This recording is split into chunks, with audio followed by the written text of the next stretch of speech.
Okay, continuing on with what we have seen so far with uh, Newton's laws and what we have concerning velocity, acceleration, and gravity. Okay, we now have a crossover into what is referred to as Torricelli's law. And this version of the law is where you have liquids like water, xylene, essentially substances that are non-viscous or the next thing to it. And for Torricelli's law, okay, this is where you might have the activity where the containers are such that they are essentially vacuums. In other words, you're not looking at where you have stuff like drag coefficients or air resistance involved. But it's a pretty good heuristic in terms of how long it would take to empty containers that are either completely full or partially full. Say if you have a hole cut out at, let's say, the bottom central location. And for what we have in the case of our formulas here, okay, so we have with Torricelli's law, so you have dV over dt is equal to negative a times the square root of 2 times g times y. And here for v, that is the dependent variable in this equation, and this will be in reference to the volume of the liquid. And again, t, okay, that's just going to be for time. And just for the variables that we have present on the right hand side of the equation, okay, so you got a, that is going to be the area of the hole that is cut out. And for g, that is the gravitational constant, okay, where you have your numbers like 32 in reference to feet per square second in the realm of working with English units. And also you have 9.8 meters per square second whenever you're dealing with the metric system. And y is going to be in reference to the liquid level itself. And in terms of working with containers that contain particular geometric shapes, like if you're working with like circles, triangles, that sort of thing, okay, we can change over the volume in terms of cross-sectional area. So the rewrite for the change in volume with respect to the change in time is going to be rewritten as the product of A times dy over dt. So you want to have the cross-sectional area times the rate of change of the liquid level with respect to time. And okay, and just as an example of what we have as a starting point for applying Torricelli's law, we have an upright circular cylinder with a height of 6 feet and a radius of 2 feet is filled with water. A hole with a 1-inch radius is cut out at the bottom, and we have posed the question, how long will it take the cylinder to empty? Okay, so just looking at setting things up, and we have just for an upright circular cylinder, okay, and just doing a bit of a hand sketch here. And this is what should be an upright circular cylinder.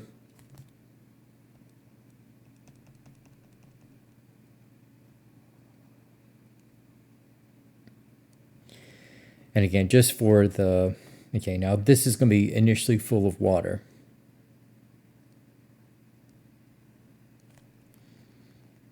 So you have the liquid level. It's going to be at 6 feet.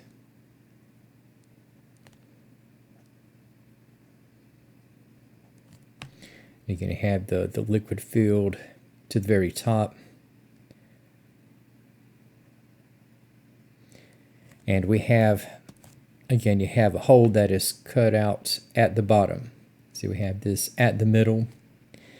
And just for the hole itself, like, you know, the area is going to be, once we convert, okay, on the basis that we're cutting out the circular holes. So we have with the hole itself, okay, the radius is going to be 1 inch.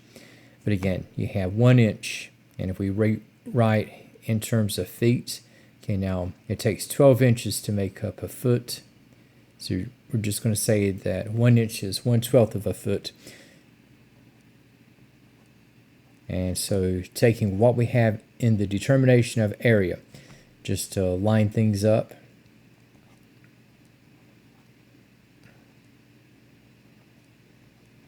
And so we have 1/12 squared is going to be 1/44. And so we can say that for the area of the whole, okay, we have pi/144 square feet. Okay, so far I'm converting everything in terms of feet or square feet, and I want to maintain the consistency of the units. Okay, so we had the initial liquid level at 6 feet, namely the height of the upright circular cylinder, and again the hole that is cut out at the bottom. Okay, we have an area of pi/144 square feet, and in terms of what we have for the cross-sectional area. So if we look at things, say from an overhead perspective, like say if you could see through the top of the cylinder, okay, the overhead view would be entirely circular. Okay, so just taking what we have here. So if I just see if I can inscribe a circle here.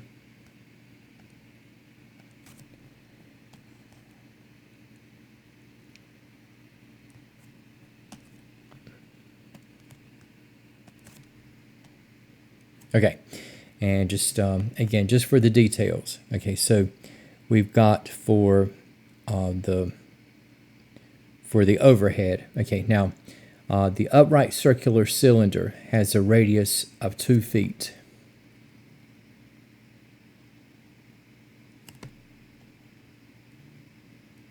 And for the cross-sectional area, again, we're still looking at pi/r squared.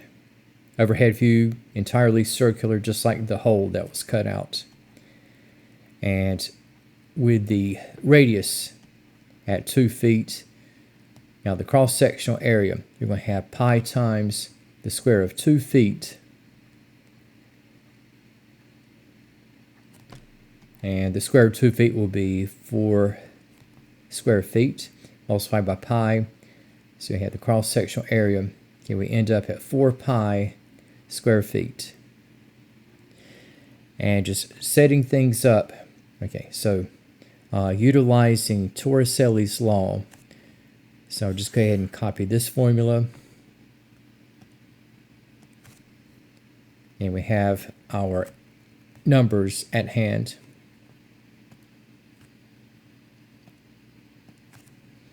Okay, so here we have the cross-sectional area times the change in the liquid level with respect to change in time. Okay, so the cross-sectional area, okay, so we have 4 pi square feet, and just inserting the value. So here we have 4 pi dy over dt.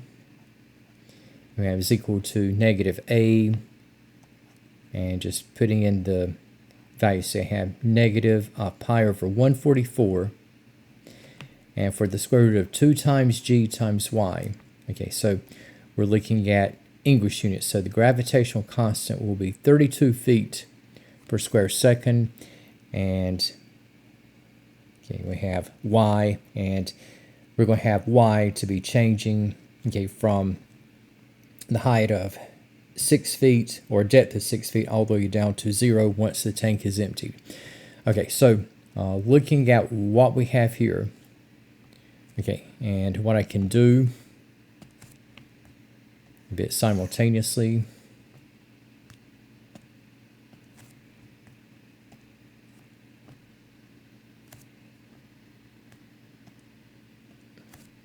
Okay, so we've got pi on both sides, so I can just go ahead and get these to go out.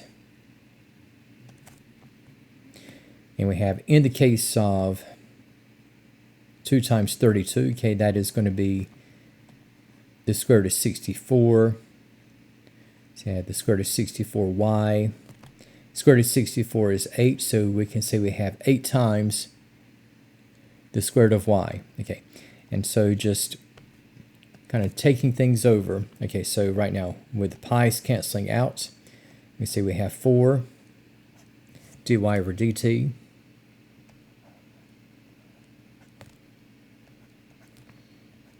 is equal to negative 8 over 144 times the square root of y, and negative 8 over 144, okay, that can be reduced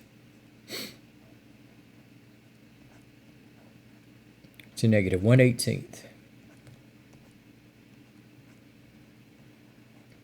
Okay, we have times, okay, the square root of y. Okay, and what we can do just to isolate the square root of y, okay, so we can just multiply the equation by negative 18.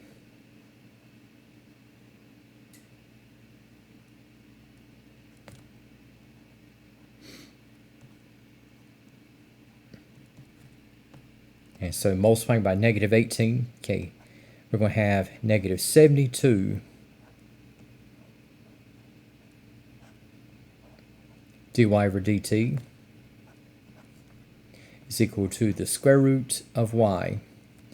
And we are at a situation where we can separate the variables. Okay, in this case, the variables we have working with y and t. So if I divide the equation by the square root of y and simultaneously multiply by dt, so you're going to have negative 72 times dy over the square root of y is equal to dt. And upon separating the variables, okay, we can integrate. Now, I'll just mention on the side here, since we're looking at, once again, the power property, again, so we have with dy over the square root of y. If I were to integrate and just write in direct terms, we're looking at y to the negative 1/2 dy. And with the power property, so we would be looking at y to the negative 1/2 plus 1, so that would be y to the 1/2. And again, dividing by the sum of negative 1/2 and 1, you're looking at division by 1/2 or multiplication by 2. So you can see we have 2 times the square root of y followed by the constant. Okay, and so looking at what we have here, okay, so if I multiply negative 72 times 2 times the square root of y, so we have for the antiderivative, okay, this is going to become negative 144 times the square root of y is equal to t plus c. Okay, and now, and we don't have to write this equation in terms of y itself. Now we are looking at determining how long it's going to take for this upright circular cylinder to be emptied. Okay, so we can go ahead and get to the point here. Okay, so we have, again, at time 0, the liquid level, okay, is going to be, once again, the height of the upright circular cylinder, which is 6 feet. And so if I take what I have here, so we got negative 144 times the square root of 6, and guess what? T is at 0, so right away we're going to have the value of the constant to be negative 144 times, okay, the square root of 6. And I'll just throw in the approximation. So we will have that C is about negative 352.7. And once we cross over to the threshold, whenever the tank is empty, okay, we're going to have the y of t is equal to 0.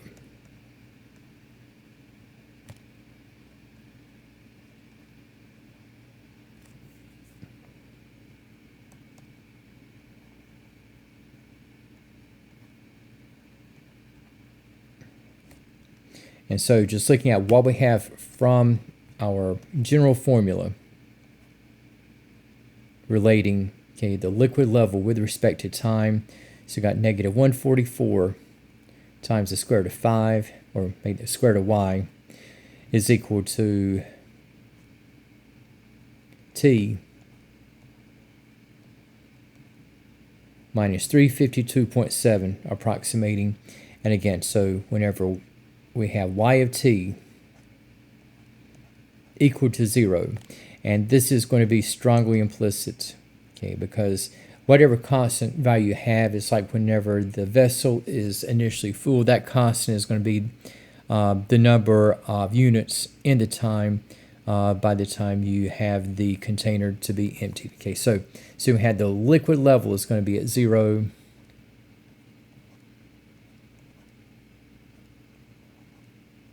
So that's going to be negligible.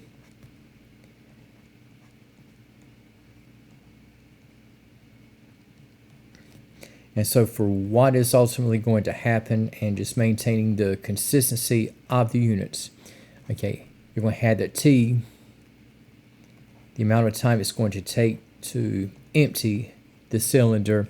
Okay, this is going to be right at 352.7 seconds. And in terms of minutes and seconds, this will be about 5 minutes and 53 seconds.